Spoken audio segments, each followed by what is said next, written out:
ಚಿನ್ನಸ್ವಾಮಿ ಸ್ಟೇಡಿಯಂನಲ್ಲಿ ಕಾಲ್ತುಳಿತ ಪ್ರಕರಣಕ್ಕೆ ಸಂಬಂಧಪಟ್ಟ ಹಾಗೆ ಸಾವಿನ ಪೋಸ್ಟ್ ಮಾಡಿದ್ಯಾರು ಅನ್ನೋದರ ತನಿಖೆಯನ್ನ ಇವತ್ತು ನಡೆಸಲಾಗುತ್ತೆ. ಈಗಾಗಲೇ ನಿಖಿಲ್ ಸೋಸ್ಲೆಯನ್ನ ಬಂಧಿಸಲಾಗಿದೆ, ಆತನನ್ನ ವಿಚಾರಣೆ ಕೂಡ ಮಾಡಲಾಗಿದೆ.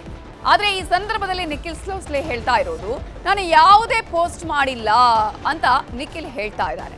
ಹಾಗಾದ್ರೆ ಯಾರು ಈ ರೀತಿಯಾಗಿ ಪರೇಡ್ ಇದೆ ಅಂತ ಹೇಳಿ ಬನ್ನಿ ಅಂತ ಹೇಳಿ ಮಾಡಿದಂತಹ ಪೋಸ್ಟ್ ಯಾರು ಮಾಡಿರೋದು? RCB marketing head Nikhil Sosale victory ಪರೇಡ್ಗೆ ಫ್ರೀ ಟಿಕೆಟ್ ಅಂತ ಹೇಳಿ ನಾನು ಪೋಸ್ಟ್ ಮಾಡಿಲ್ಲ ಅಂತ ಹೇಳಿ ವಿಚಾರಣೆಯ ಸಂದರ್ಭದಲ್ಲಿ ಹೇಳಿದ್ದಾನೆ. 2 ಬಾರಿ ಪೋಸ್ಟ್ ಆಗಿದೆ, ಒಂದ್ಸಲ ಬೆಳಗ್ಗೆ, ಆ ನಂತರ ಮಧ್ಯಾಹ್ನದ ಮೇಲೆ 2 ಬಾರಿ ಪೋಸ್ಟ್ ಮಾಡುವಾಗ ನಾನು ಅಹಮದಾಬಾದ್ನಲ್ಲಿದ್ದೆ, ಆರ್ಸಿಬಿ ಆಟಗಾರರ ಜೊತೆ ನಾನು ಇದ್ದೆ ಅಂತ ಹೇಳಿದ್ದಾನೆ ನಿಖಿಲ್ ಸೋಸ್ಲೆ.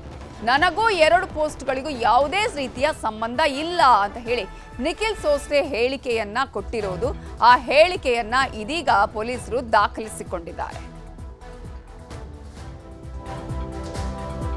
ಇನ್ನು ಕೆಎಸ್ಸಿಎ ಮ್ಯಾನೇಜ್ಮೆಂಟ್ ವಿಚಾರಣೆಗೆ ಪೊಲೀಸರು ತಯಾರಿಯನ್ನ ಮಾಡಿಕೊಂಡಿದ್ದಾರೆ. ಇವತ್ತು ನೋಟಿಸ್ ಕೊಟ್ಟು ವಿಚಾರಣೆಗೂ ಕೂಡ ಕರೆಯಲಿದ್ದಾರೆ ಪೊಲೀಸರು. ಕೆಎಸ್ಸಿಎ ಅಧ್ಯಕ್ಷ ರಘುರಾಮ್ ಭಟ್ ಸೇರಿ 3 ನೋಟಿಸ್ ಅನ್ನು ಕೊಟ್ಟು ವಿಚಾರಣೆಗೆ ಕರೆಯುವಂತಹ ಸಾಧ್ಯತೆಗಳಿದೆ. ಈಗಾಗಲೇ ಅವರನ್ನ ಯಾವುದೇ ಕಾರಣಕ್ಕೂ ಬಂಧನಕ್ಕೆ ಒಳಪಡಿಸಬಾರದು, ಅಂದ್ರೆ ಬಲವಂತವಾಗಿ ಬಂಧನಕ್ಕೆ ಒಳಪಡಿಸಬಾರದು ಅಂತ ಹೇಳಿ ಹೈಕೋರ್ಟ್ ಕೂಡ ಈಗಾಗಲೇ ಒಂದು ನಿರ್ದೇಶನವನ್ನ ಕೊಟ್ಟಿದೆ. ಈ ಹಿನ್ನೆಲೆಯಲ್ಲಿ ಈಗ ಪೊಲೀಸರು ನೋಟಿಸ್ ಕೊಟ್ಟು ವಿಚಾರಣೆಗೆ ಕರೆಯುವ ಸಾಧ್ಯತೆ ಇದೆ. ಗೌರವಾಧ್ಯಕ್ಷ ಶ್ರೀರಾಮ್, ಕಾರ್ಯದರ್ಶಿ ಎ ಶಂಕರ್ಗೆ ಇದೀಗ ಟೆನ್ಷನ್ ಉಂಟಾಗಿದೆ. ಬಂಧನ ಮಾಡದಂತೆ ಹೈಕೋರ್ಟ್ನಿಂದ ಆಲ್ರೆಡಿ ಈ 3 ಕೂಡ ಸ್ಟೇ ಅನ್ನ ತಂದಿದ್ದಾರೆ. ಇವತ್ತು ಕಬ್ಬನ್ ಪಾರ್ಕ್ ಪೊಲೀಸರು 3 ವಿಚಾರಣೆಯನ್ನು ನಡೆಸೋದಕ್ಕೆ ನೋಟಿಸ್ ಅನ್ನು ಕೊಡುವಂತಹ ಚಾನ್ಸಸ್ ಇದೆ. ಇದರಲ್ಲಿ ವಿಜಯೋತ್ಸವಕ್ಕೆ ಅನುಮತಿ ಕೊಟ್ಟಿದ್ಯಾರು, ಅನುಮತಿಯನ್ನ ಕೇಳಿದ್ಯಾರು, ಸ್ಟೇಡಿಯಂನಲ್ಲಿ ಕಾರ್ಯಕ್ರಮಕ್ಕೆ ಅವಕಾಶ ಕೊಟ್ಟಿದ್ಯಾರು, 11 ಜನರ ಸಾವಿಗೆ ಕಾರಣ ಯಾರು ಅನ್ನೋದರ ಬಗ್ಗೆ ಖಾಕಿ ಇವತ್ತು ಪ್ರಶ್ನೆಯನ್ನ ಮಾಡಲಿದೆ, ಮಾಹಿತಿಗಳನ್ನ ಕಲೆ ಹಾಕಲಿದೆ. ಒಟ್ಟಾರೆಗೆ ಇಡೀ ಪ್ರಕರಣಕ್ಕೆ ಸಂಬಂಧಪಟ್ಟ ಹಾಗೆ ತನಿಖೆ ಯಾವ ರೀತಿಯಾಗಿ ನಡೀತಾ ಇದೆ ಅನ್ನೋದ್ರ ಬಗ್ಗೆ ಡೀಟೇಲ್ಸ್ ಅನ್ನ ಕೊಡೋದಕ್ಕೆ ನಮ್ಮ ರಿಪೋರ್ಟರ್ ಮಂಜುನಾಥ್ ಇದೀಗ ನೇರ ಸಂಪರ್ಕದಲ್ಲಿ ಜಾಯಿನ್ ಆಗಿದ್ದಾರೆ. ಮಂಜುನಾಥ್ ಅವ್ರ ಹತ್ರ ಮಾಹಿತಿಯನ್ನ ಪಡ್ಕೊಳ್ತಾ ಹೋಗೋಣ. ಮಂಜುನಾಥ್, ಇದೀಗ ಈ ಒಂದು ಪ್ರಕರಣಕ್ಕೆ ಸಂಬಂಧಪಟ್ಟ ಹಾಗೆ ನಿಖಿಲ್ ಸೋಸ್ಲೆ ಸೇರಿದಂತೆ ಈಗಾಗಲೇ 3 ಅರೆಸ್ಟ್ ಮಾಡಲಾಗಿದೆ. ವಿಚಾರಣೆಯ ಸಂದರ್ಭದಲ್ಲಿ ಏನೆಲ್ಲ ಸತ್ಯವನ್ನ ಬಾಯ್ಬಿಟ್ಟಿದ್ದಾರೆ ಅಷ್ಟು ಮಾತ್ರ ಅಲ್ಲ, ಇವತ್ತು ಯಾವ ರೀತಿಯಾದಂತಹ ತನಿಖೆ ನಡೆಯಲಿದೆ? ನವಿತಾ, ಚಿನ್ನಸ್ವಾಮಿ ಸ್ಟೇಡಿಯಂ ಬಳಿ ನಡೆದಂತಹ ಕಾಲ್ತುಳಿತ ಪ್ರಕರಣದಲ್ಲಿ ಒಟ್ಟು 11 ಜನ ಸಾವನ್ನಪ್ಪಿದ್ರು. ಈ ಒಂದು ಪ್ರಕರಣವನ್ನ ಕಬ್ಬನ್ ಪಾರ್ಕ್ ಪೊಲೀಸರು ಕೂಡ ಒಂದು ಸುಮೋಟೋ ಕೇಸನ್ನ ರಿಜಿಸ್ಟರ್ ಮಾಡ್ಕೊಂಡು ಎನ್ಕ್ವೈರಿಯನ್ನು ಕೂಡ ಮಾಡ್ತಾ ಇದ್ರು.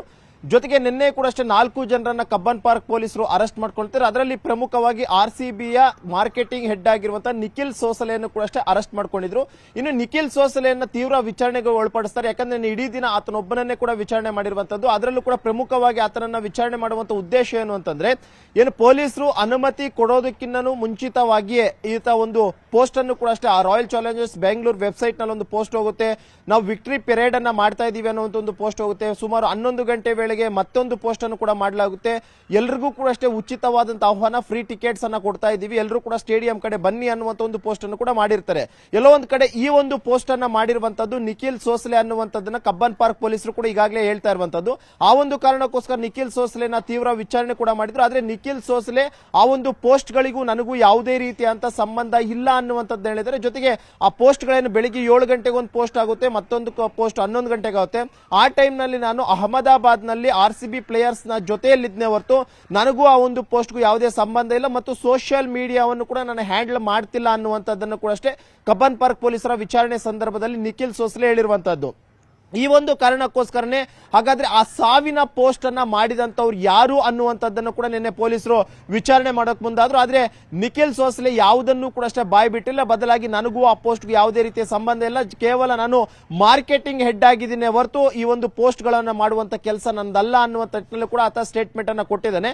ಇದಾದಂತ ಬಳಿಕ ಕೇಸು ಸಿಐಡಿಗೆ ಹೋಗುತ್ತೆ. ಸಿಐಡಿಗೆ ಹೋದಂತ ಬಳಿಕ ಕಬ್ಬನ್ ಪಾರ್ಕ್ ಪೊಲೀಸರು ಮುಂದಿನ ಒಂದು ತನಿಖೆನ ಸಿಐಡಿ ಅವರು ಮಾಡ್ಕೊಳ್ತಾರೆ ಅಂತ ಹೇಳ್ಬಿಟ್ಟು ನಿಖಿಲ್ ಸೋಸ್ಲೆ ನಿನ್ನೆ ಸಂಜೆ 6 ಗಂಟೆ ಸುಮಾರಿಗೆ 41ನೇ ಸಿಎಂಎಂ ನ್ಯಾಯಾಲಯಕ್ಕೆ ಹಾಜರುಪಡಿಸ್ತಾರೆ.